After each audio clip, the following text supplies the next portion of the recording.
Hello, thank you for joining us on this episode of Sports Bets for Free. My name is Scott Jenkins, your host, just a local sports bettor here in Phoenix, Arizona, and hopefully today with our bets and your bets, it's going to be another profitable day for you. Monday, December 22nd, just a few days from the major holiday.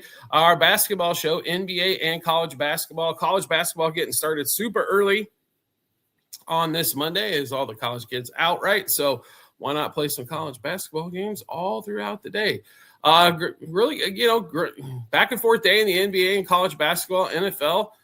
Crazy day in the NFL as well. Hopefully, you guys got a jam-packed sports day on Sunday. But let's get into this Monday. All of our shows brought to you by the world's #1 sports betting app, Outlier. 7-day free trial will be in the link to it in the comment section in the YouTube channel page. So see what the hype's all about. Get 7 days for free. Check out Outlier. We'll go through a little bit more later on in the show what Outlier does. And our private Discord channel. Join a couple hundred plus members that love doing the same thing you do, sports wagering. Get all of our bets early. Get our unit sizes to know which ones to load up on. Also get material and bonus bets that we do not put out for the general public. Occasionally we'll throw out a few parlays here and there. Also, you're going to get Formula One, golf, UFC, WNBA that we do not put out for the public. Plus all the basketball, baseball, and football you can handle in our Discord channel. You also get multiple cappers thrown in plays as well. So opportunities to make money endless in that Discord channel. All right, we'll get started. First game we're on in college basketball. Townsend, Sacred Heart at Townsend, Maryland. Townsend at home played pretty well. They're 4-0 at home. I mean, they played Kansas, got smoked. That was on the road. They're 7-5 overall. Sacred Heart 2-6 on the road, 5-7 overall. Townsend favored by 10.5. I thought it was going to be a little bit closer to 15 in that one. So we'll take advantage here. Townsend minus 5.5 first half and minus 10.5 for the game. That game at, like I said, 2:00 Eastern time, 3:00 Eastern time, ESPN Plus in Tulsa. Tulsa's back at home where they're 5-0, 11-1. Overall, Denver coming to town, 7-7, 3-5 on the road. Tulsa had a really close one the other night. Thought we were going to snap that off. The offense for Tulsa, though, is pretty good. That 166.5 total is a high total, but if you like offense, Tulsa is definitely a team you want to watch. We're just going to play the line here with Tulsa. We'll lay the 18.5, minus 9.5 first half, minus 18.5 for the game. Next game we are on is at 4:00 Eastern time, SEC Network.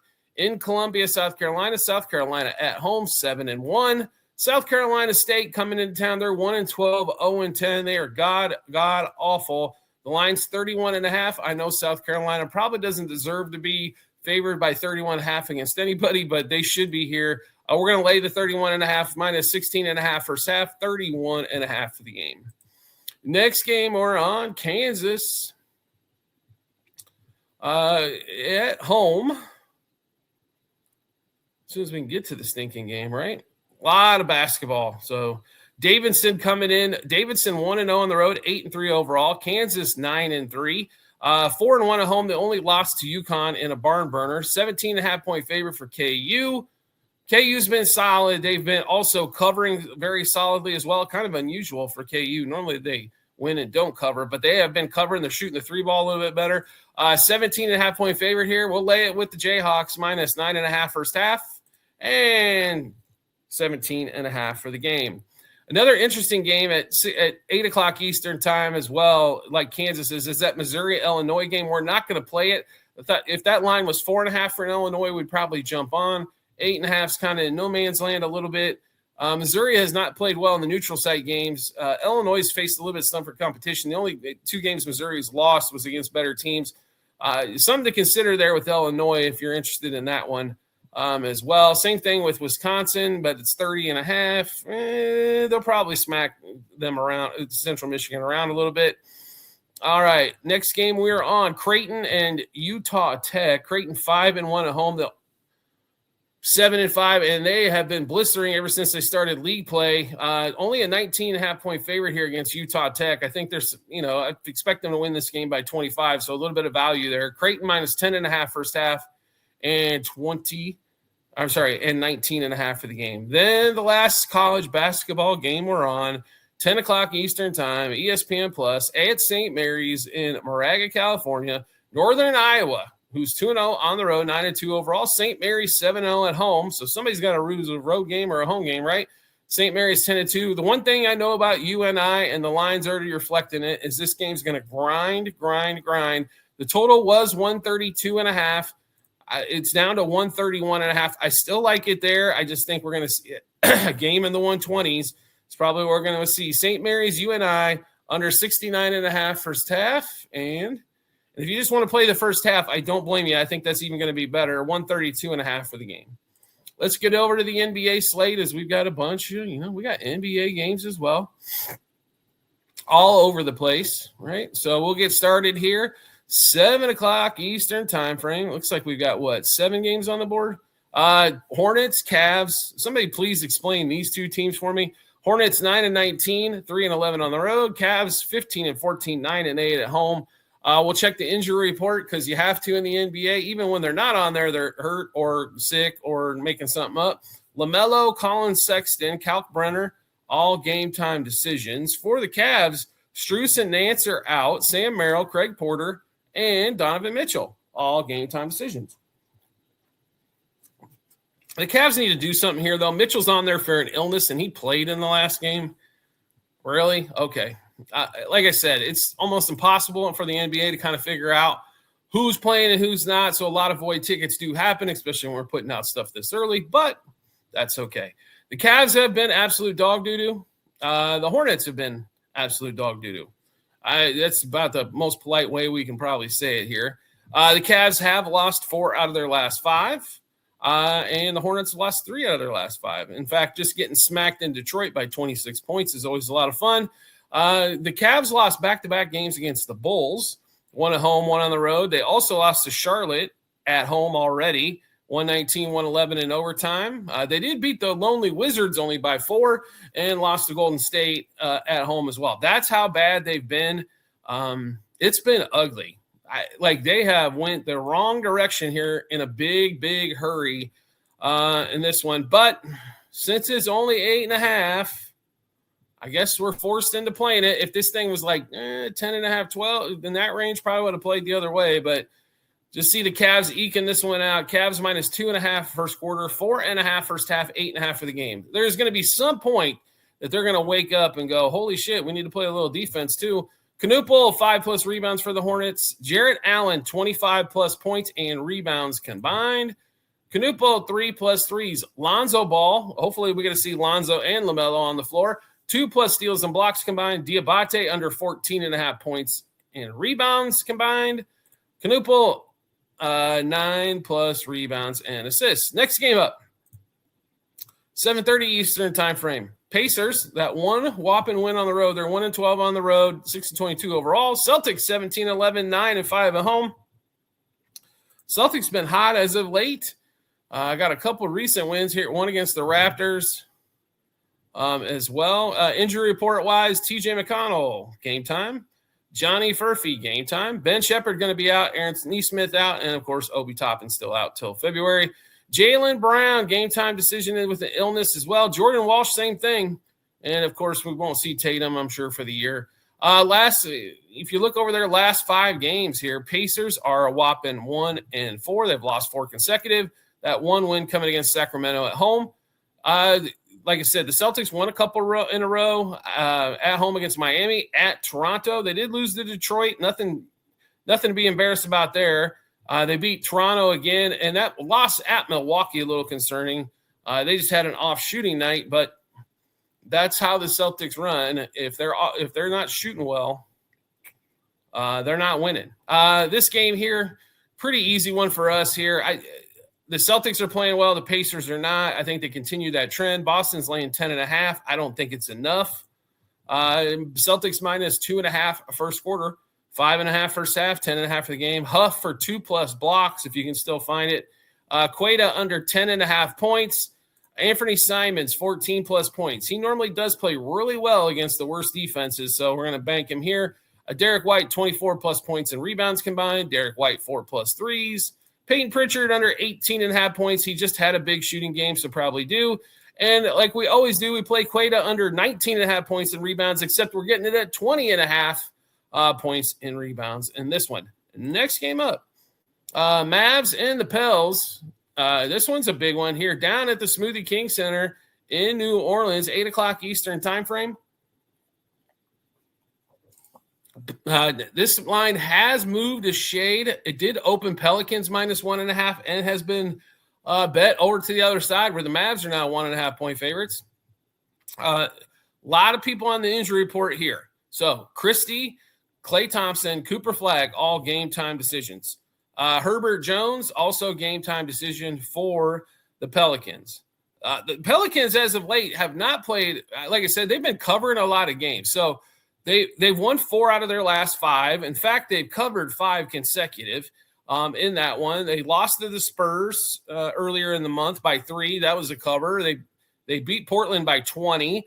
They won at Chicago by 10. They beat Houston in overtime by 5 and just beat those Pacers where they were a pretty sizable favorite for them as well. So they come in hot. 3 out of the last 5 for the Mavs. They did lose recently at Philly. They barely squeaked by the Pistons, but squeaking by the Pistons, there's nothing wrong with that. They lost at Utah.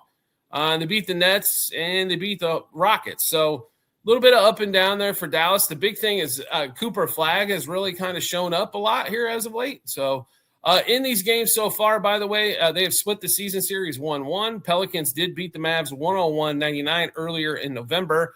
And the Mavs returned the favor end of November, 118-115. So some close games between these two so far. That all being said, Zion's back. You know, they're looking – it's not Zion. Jeremiah Fears, Derek Queen, and Trey Murphy have really been the drivers behind this. The Pelicans all the way up to 7 wins when they were at 3 wins not too long ago on this one. We like the Pelicans to win this one outright here. So Pelicans money line first quarter, first half, and game. Derek Queen, 5+ field goals.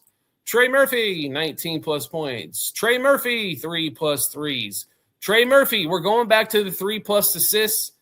The only game he missed it in the last 6 or 7 games was the one we played him for 3+ assists. We're going back to the well there. Sadiq Bey, 13+ points. PJ Washington, 25+ points and rebounds.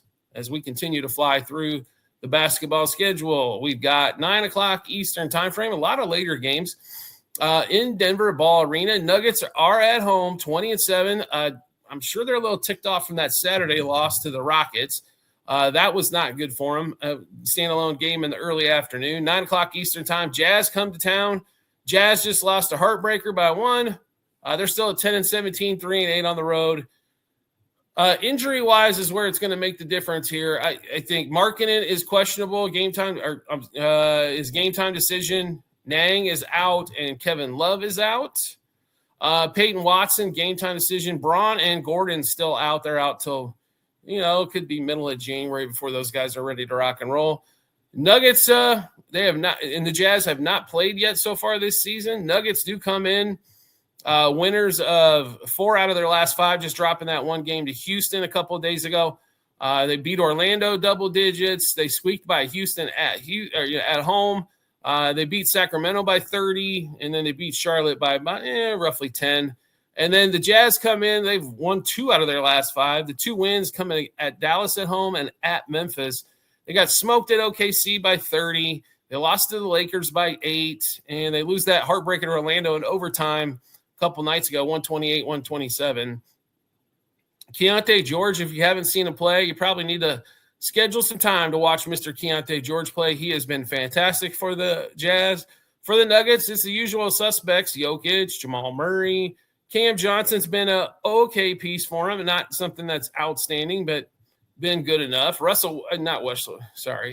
Brown and Tim Hardaway have been okay. Not fantastic, but they've been all right.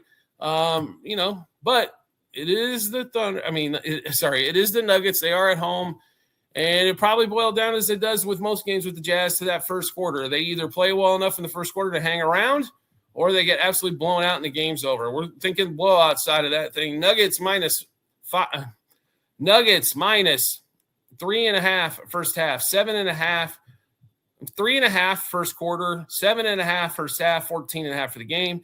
Jokic under 12.5 rebounds. A couple of things on this one. First of all, he hasn't hit it in 13 rebounds. He's missed it 6 out of his last 7 games. The other one is he might not be playing a lot in the fourth, so therefore add to that. So under 12.5 rebounds again. Keontae George, 26+ points. Nurkic for the Jazz, 8+ rebounds. Fee, 2+ 3-pointers, plus money on that one again, even though he's been 6 out of his last 7, he's hit 2+ threes. Svi, 3+ rebounds, plus money on that one too as well. All right, let's get up to the next game, shall we? Grizzlies Thunder, 9:30 Eastern time, late game on Peacock. In Oklahoma City at the Paycom Center. Thunder went from 24-1 to 25-3, but they have not lost a game at home. They're perfect at home, 13-0. Grizzlies on the road, no John Morant, no Vince Williams again. They've got injuries and injuries galore. We'll run through those really quick. Brandon Clark, who played in the last games, back out again. Vince Williams, John Morant, who we mentioned, Conchar, and John Small, all out. For the Thunder, Dieng's out. Jalen Williams, the taller Jalen Williams, both out. Caruso and Wiggins, both game time decisions. And a bigger piece, Hartenstein is out as well. Those guys due to be back maybe in the next few days. We shall see on that one. But, I mean, the Thunder are a monster favorite here. They should be. The Grizzlies are like that nasty pest that will just not go away. Grizzlies are favored by 16.5, 228.5 total. If you're hoping to get to the over, you're going to need OKC to help out a lot with that. They're going to probably need to score in the 120s to get home. We do like the Thunder in this spot. Minus 4.5 first quarter, 8.5 first half, 16.5 for the game. Cam Spencer, who's been a nice find for the Grizzlies, 3+ threes. Aldama, 8+ rebounds. He's smacked it around the last couple. SGA, 1+ block. Jalen Williams, under 11.5 rebounds and assists. SGA's 2+ steals. Cam Spencer, under 5.5 assists. I don't believe he's hit 6 in a game this season. SGA, 6+ assists. Then we got, 2 games left as we're rocking and rolling through the NBA. Magic and the Warriors, 10 o'clock Eastern time frame at the Chase Center in San Francisco. Warriors 8-4 at home, 14-15 overall. Magic just come off that overtime win against the Jazz, 16-12, 6-7 on the road. And, of course, when we're talking NBA, the first thing we got to do is go look at injuries, right? All right, for the Magic, De Silva game time decision, Jalen Suggs game time decision, and the 2 Wagner brothers are both out. For the Warriors, Seth Curry, not Steph, Seth is out, and Al Horford both out. Both those guys might be available on Christmas Day. That's coming up here shortly. Warriors 5.5 now, opened at 4.5, 228.5 is where this thing opened. It's up to 229.5. Warriors their games have went over 6 out of the last 8 at home. I think there's going to be some scoring here, to be really honest. When the Warriors are at home, they tend to score. Magic tend to score on the road a little bit better at home as well. So Magic Warriors over 58.5 first quarter, 116.5 first half, 228.5 for the game. Paulo Banchero, 9+ rebounds. Steph Curry, 37+ par, points, assists, rebounds. Combined, Desmond Bane, 5+ rebounds. Draymond Green, 12+ rebounds and assists. Quentin Post, 8+ points. Anthony Black, 4+ assists. And then we'll get to the final game of the night, 10 o'clock Eastern time frame as well. Trailblazers at home against those lovely Pistons. Pistons are 9-4 on the road, 22-6 overall. Fantastic record. Blazers almost 500 at home. They're 12-16 overall. The Blazers have a lot of injuries too, but Sharp and Avita have been fantastic. Kamara's hitting some threes. Klingon hasn't been too shabby. Injury report-wise, we'll check this out. Jalen Duren for the Pistons. This is a big one here if he can't play. Game time decision with his hip. For the Trailblazers, Jeremiah Grant, game time decision. Then we've got Scoot, Drew Holiday, Thibault, and Blake Wesley. A lot of the depth for the Blazers all out and won't be back till after Christmas at the earliest. We haven't seen Scoot all season long. Hopefully he's progressing well. Drew Holiday, when they were winning some games with Drew in the lineup, he really was kind of giving them that veteran leadership that they need. Blazers favored by 5, and Pistons favored by 5.5, 234.5 total. Would not blame you one iota if you just want to play a total here and think this game I think it gets into the 240s. It might need a little help to get there. The only thing I really worry about is the Pistons shooting-wise to get there. The Blazers just come off a couple of games where they played in the 260s with the Kings, and then they beat the Warriors as well. I mean, they've won 3 straight. One of the Kings games was a low-scoring game. The other one was in the 260s, and the Warriors game was in the 260s. They lost to New Orleans. That was in the 260s. And then Memphis was a dog show before that. The Pistons won 4 out of their last 5. Normally they win like this 112 to 110, stuff like that. They did lose at Dallas recently in overtime. They did win at Boston. They beat Atlanta at home. That was a game where they actually got the offense going and smoked them. But like I said, that's the kind of the question mark for the Pistons. Are they going to shoot well enough? Because they do not have the 3-point shooters to consistently put up big-time offensive numbers, but they do have a better defense as well. We do like that. All that being said, we do like the Blazers. We'll take the 5.5 here, plus 1.5 first quarter, 3.5 first half, 5.5 for the game. Denny Avita, 33 plus points and assists combined. Denny Avita, 42 plus par. He just got there in the last game for us. Klingon, 2 plus blocks. Kamara, 3 plus threes. Isaiah Stewart for 8 plus points. Cade for 6 plus points in the first quarter. Cade for 11 plus field goals. Sharp, 3 plus threes. Avita, 6 plus points in the first quarter. Jaden Ivey, 8 plus points. And Cade, 28 plus points. I think we're going to see an offensive show here. Like I said, I think the Pistons are going to shoot well enough to get that game in the 240s if you're looking to play an over as well. All right, that's a rundown of college basketball, NBA basketball for Monday, December 22nd. If you like the content you see in here, make sure you give us a like, a follow, subscribe to the channel, turn notifications on, share it with a friend, comment on the show. All that stuff shows a lot of love for the creators, whether it's my show or anybody else's. It's always greatly appreciated. It doesn't cost you a penny and take you less than a minute to do so. All of our shows here on YouTube brought to you by the world's #1 sports betting app, Outlier. There is a 7-day free trial available in the comment section as well as the YouTube channel page. If you want to get great bet ideas that hit it 60, 70, 80, 90%, even if you want to know where the money's coming in on the books, so on whatever sport you're looking at. If you want to get all the sports just to get ideas to have something going on in hockey and basketball and this and that and the other, they've got that there. If you want an odd shot for the best odds at the books you're a part of, they can do all that there and make all the bets from one place inside the Outlier app. 7-day free trial. Like I said, try it out for a week. If you don't like it, cancel it. No shake. They just think you're going to like it if you try it out and actually use it. But like I said, 7-day free trial available in the comment section. And our Discord channel is available. Get all of our bets early. Get our unit sizes. Join a couple 100+ members who love doing the same thing you do with the sports wagering. Also get multiple cappers dropping in bets. Get bonus material. I don't know what else you could possibly want. And the guys are chit-chatting in there all day. Basically about sports. You can drop a note and let everybody respond to it. Or you can ask personal questions of anybody that's on the Discord or myself. Very easy there. Like I said, we want to make things as simple as possible in there, get you all the data that you're going to need in order to be profitable. That's what we're looking for. Profitability is the way to go for sure. So join that Discord channel. Let us do the research for you and just sit back, have some fun, make some money, and all that good stuff. All right. So we do appreciate everybody's support as always. And we look forward to seeing you on our next episode.